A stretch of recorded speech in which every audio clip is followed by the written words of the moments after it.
আসসালামু আলাইকুম। বিবিসি আন্তর্জাতিক নিউজে আপনাকে স্বাগতম। জানিয়ে দিব আমাদের হাতে থাকা সর্বশেষ গুরুত্বপূর্ণ আপডেট। আন্তর্জাতিক সংবাদ। ভয়াবহ যুদ্ধে লিপ্ত হয়েছিল ভারত পাকিস্তান, আর সেই যুদ্ধ মুহূর্তেই আবার শান্তির শীতলতায় ফিরে আসে মার্কিন যুক্তরাষ্ট্রের মধ্যস্থতায়। আবার হঠাৎই 2 থেকে 3 ঘন্টা পরই পাল্টাপাল্টি যুদ্ধবিরতি ভঙ্গের অভিযোগ উঠেছে। জানিয়ে দিব এ বিষয়ে আজকের সংবাদে। শুরুতেই জানিয়ে দিচ্ছি, পাকিস্তানের শক্ত জবাবে এই যুদ্ধবিরতি করতে যুক্তরাষ্ট্রের দ্বারস্থ হয় ভারত, সিএনএন সাংবাদিকের দাবি। এরপর জানিয়ে দিব, আশা জাগিয়ে অল্প সময়ে ভেঙে পড়ল যুদ্ধবিরতি। আরো জানিয়ে দেব, ভারতীয় বাহিনীর যুদ্ধবিরতি লঙ্ঘনে পাকিস্তানে 4 জন বেসামরিক আহত। এবং জানিয়ে দেব, ভারত পাকিস্তানের যুদ্ধবিরতি চুক্তি কি টিকবে। আরো জানিয়ে দেব, পাক ভারত যুদ্ধবিরতির পর শ্রীনগরে ফের বিস্ফোরণ, ব্ল্যাকআউট বলছে আল জাজিরা। সর্বশেষ থাকছে পাল্টাপাল্টি যুদ্ধবিরতি লঙ্ঘনের অভিযোগ ভারত পাকিস্তানের। শুনছিলেন সংবাদ শিরোনাম, এখন বিস্তারিত। তবে তার আগে অনুরোধ থাকবে ভিডিওটিতে একটি লাইক এবং কমেন্টস করে জানিয়ে দিন আজকের এই ভিডিও সম্পর্কে আপনার মূল্যবান মতামত। পাকিস্তানের শক্ত জবাবে যুদ্ধবিরতি করতে যুক্তরাষ্ট্রের দ্বারস্থ হয় ভারত, সিএনএন এর সাংবাদিকের দাবি। দিল্লি ও ইসলামাবাদ যুক্তরাষ্ট্রের প্রেসিডেন্ট ডোনাল্ড ট্রাম্পের মধ্যস্থতায় যুদ্ধবিরতিতে সম্মত হওয়ার কয়েক ঘন্টার মধ্যেই সিএনএন এর সাংবাদিক নিক রবার্টসন দাবি করেছেন, পাকিস্তানের শক্তিশালী পাল্টা আক্রমণ ভারতের অবস্থানকে নাড়িয়ে দেয়, যার ফলে ভারত দ্রুত যুক্তরাষ্ট্রের মধ্যস্থতা কামনা করে। সিএনএনকে দেওয়া এক সাক্ষাৎকারে নিক রবার্টসন বলেন, ভারত যখন পাকিস্তানের 3টি বিমান হামলা চালায় তখন পাকিস্তান প্রবল ও লাগাতার মিসাইল ও রকেট হামলা চালায়। ভারতের সামরিক স্থাপনা, বিমান ঘাঁটি ও অস্ত্র গুদাম লক্ষ্য করে এতে ভারত চরম বিপাকে পড়ে। তারা বুঝতেই পারেনি কি ঘটছে।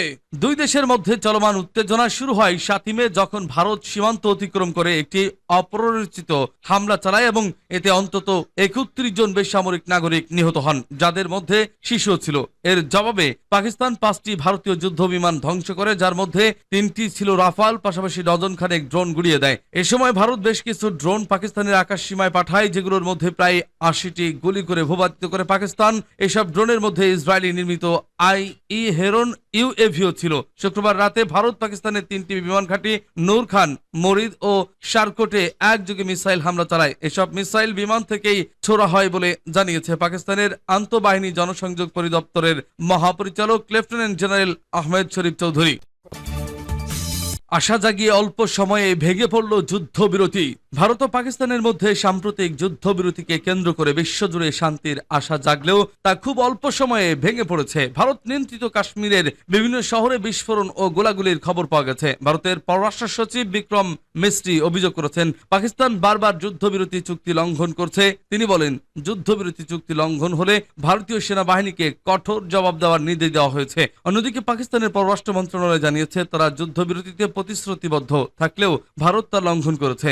এক বিবৃতিতে ইসলামাবাদ বলেছে, যুদ্ধবিরতির প্রতি আমাদের শ্রদ্ধা অটুট রয়েছে, কিন্তু ভারতের আগ্রাসন এই শান্তি চুক্তিকে হুমকির মুখে ফেলেছে। এরই মধ্যে পাকিস্তান দাবি করেছে, ভারতের 3টি সামরিক ঘাঁটিতে তারা পাল্টা হামলা চালিয়েছে। অন্যদিকে ভারত জানায়, পেহেলগাম হামলার প্রতিশোধে তারা সন্ত্রাসবাদী অবকাঠামো লক্ষ্য করে পাকিস্তানে হামলা চালিয়েছে। ভারত পেহেলগাম হামলার ঘটনায় পাকিস্তান ভিত্তিক সশস্ত্র গোষ্ঠীগুলোকে দায়ী করেছে, যদিও পাকিস্তান তাদের জড়িত থাকার বিষয়টি অস্বীকার করেছে।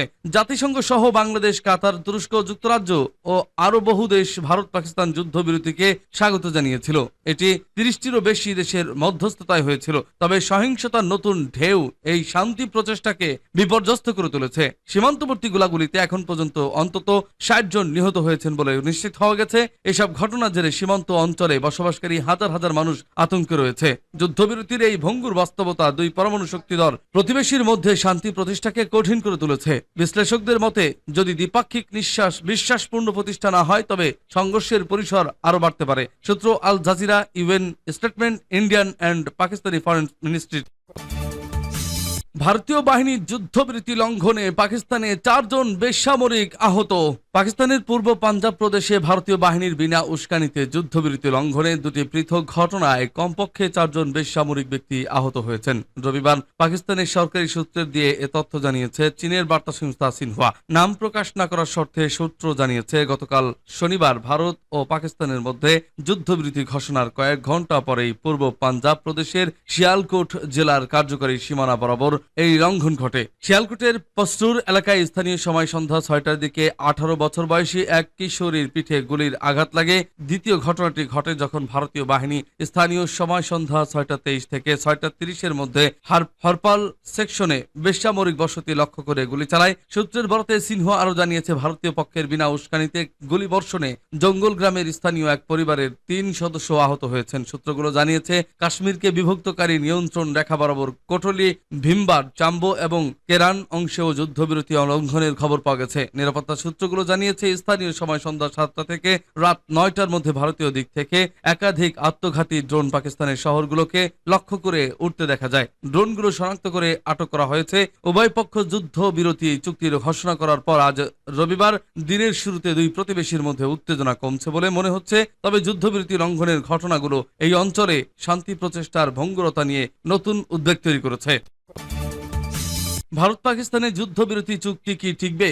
ভারত ও পাকিস্তানের সামরিক স্থাপনা লক্ষ্য করে পাল্টাপাল্টি হামলা দৃশ্যত যখন নিয়ন্ত্রণের বাইরে চলে যাচ্ছিল, ঠিক সেই মুহূর্তেই নয়াদিল্লি ও ইসলামাবাদের অবিলম্বে অস্ত্রবিরতিতে সম্মত হওয়ার খবর দেন প্রেসিডেন্ট ডোনাল্ড ট্রাম্প। মার্কিন প্রেসিডেন্টের এই ঘোষণার পরপরই ভারত ও পাকিস্তানের পক্ষ থেকে যুদ্ধবিরতির বিষয়টি নিশ্চিত করা হয়। তবে এর কয়েক ঘন্টা পরই দুই দেশ পাল্টাপাল্টি অস্ত্রবিরতির লঙ্ঘনের অভিযোগ তুলছে। ফলে এই সমঝোতা কতদিন স্থায়ী হবে তা নিয়ে প্রশ্ন উঠেছে। মার্কিন সংবাদ মাধ্যম CNN এর প্রতিবেদনে বলা হয়, ভারত ও পাকিস্তানের মধ্যে যুদ্ধবিরতির কথা প্রথম ঘোষণা করেন মার্কিন প্রেসিডেন্ট ডোনাল্ড ট্রাম্প। তিনি এই সফলতার কৃতিত্ব দাবি করলেও এই সমঝোতার পেছনে যুক্তরাষ্ট্রের সম্পৃক্ততার মাত্রা নিয়ে ভারত ও পাকিস্তানের বক্তব্যের ভিন্নতা রয়েছে। ট্রাম্প নিজের মালিকানাধীন ট্রুথ সোশ্যাল পোস্টে অস্ত্রবিরতির ঘোষণা দিয়ে বলেন, যুক্তরাষ্ট্রের মধ্যস্থতায় রাতভর দীর্ঘ আলোচনার পর আমি আনন্দের সঙ্গে ঘোষণা করছি যে ভারত ও পাকিস্তান একটি পূর্ণ তাৎক্ষণিক অস্ত্রবিরতিতে সম্মত হয়েছে। এর কিছুক্ষণ পর মার্কিন পররাষ্ট্রমন্ত্রী মার্কো রুবিও দাবি করেন, ভারত ও পাকিস্তান কেবল অস্ত্রবিরতিতেই সম্মত হয়নি, সেই সঙ্গে একটি নিরপেক্ষ স্থানে বিস্তৃত পরিসরে আলোচনা শুরু করতেও সম্মত হয়েছে। রুবিও আরো বলেন, গত 2 দিন ধরে তিনি ও ভাইস প্রেসিডেন্ট জেডি ভ্যান্স দুই দেশের উচ্চ পদস্থ কর্মকর্তাদের সঙ্গে কথা বলার পর এই অস্ত্রবিরতি সম্ভব হয়েছে। এরপর পাকিস্তান ও ভারতের পক্ষে থেকে যুদ্ধবিরতি তথ্য নিশ্চিত করা হয়। পাক ভারত যুদ্ধবিরতির পর শ্রীনগরে ফের বিস্ফোরণ, ব্ল্যাকআউট বলছে আল জাজিরা। পাকিস্তানের সঙ্গে যুদ্ধবিরতির কয়েক ঘন্টা পর ভারত শাসিত কাশ্মীরের শ্রীনগরে একাধিক বিস্ফোরণের শব্দ শোনা গেছে, খবর আল জাজিরার। শনিবার বিকেলে 5টা থেকে ভারত ও পাকিস্তানের মধ্যে যুদ্ধবিরতি কার্যকর হয়। মার্কিন প্রেসিডেন্ট ডোনাল্ড ট্রাম্প সর্বপ্রথম যুদ্ধবিরতির কথা জানান, পরে ভারত ও পাকিস্তানের পক্ষ থেকেও যুদ্ধবিরতির বিষয়টি নিশ্চিত করা হয়। তবে রাতে শ্রীনগরের বাসিন্দাদের বরাত দিয়ে আল জাজিরার প্রতিবেদনে বলা হয়, ভারত শাসিত কাশ্মীরের রাজধানীতে একাধিক বিস্ফোরণের শব্দ শুনেছেন তারা। এরই মধ্যে শহরের কিছু অংশ বিদ্যুৎ বিচ্ছিন্ন হয়ে পড়েছে। এদিকে স্থানীয় মুখ্যমন্ত্রী ওমর আব্দুল্লাহ সোশ্যাল মিডিয়ায় লিখেছেন, শ্রীনগর জুড়ে বিস্ফোরণের শব্দ শোনা গেছে। শ্রীনগরের সাম্প্রতিক বিস্ফোরণ বাসিন্দাদের আবারও ভয় ও অনিশ্চয়তার মধ্যে ফেলে দিয়েছে। ভারত শাসিত কাশ্মীরের রাজধানীতে বসবাসকারী মাদিহা ফারুক আল জাজিরাকে বলেন, যুদ্ধবিরতি ঘোষণার পর স্বস্তির মুহূর্ত এসেছিল। প্রতিবেদনে আরো বলা হয়, একাধিক এলাকায় বিদ্যুৎ সংযোগ বিচ্ছিন্ন হয়ে যায়, যা বিভ্রান্তি আরো বেরিয়ে দেয়। শ্রীনগরে আরেক বাসিন্দা বলেন, একটি বিস্ফোরণ এত শক্তিশালী ছিল যে দেওয়াল কাঁপিয়ে দিয়েছিল। কর্তৃপক্ষ কি ঘটেছে তা স্পষ্ট করছে না। আমাদের কোনো আশ্রয় কেন্দ্র নেই, আমরা কোনো সাইরেনও শুনতে পাইনি, আমরা কি করব জানি না। সাংবাদিক ওমর মেহরাজ জানান, তিনিও বিস্ফোরণের শব্দ শুনছেন, তবে এটি ক্ষেপণাস্ত্র বিস্ফোরণ কিনা তা নিশ্চিত নন তিনি।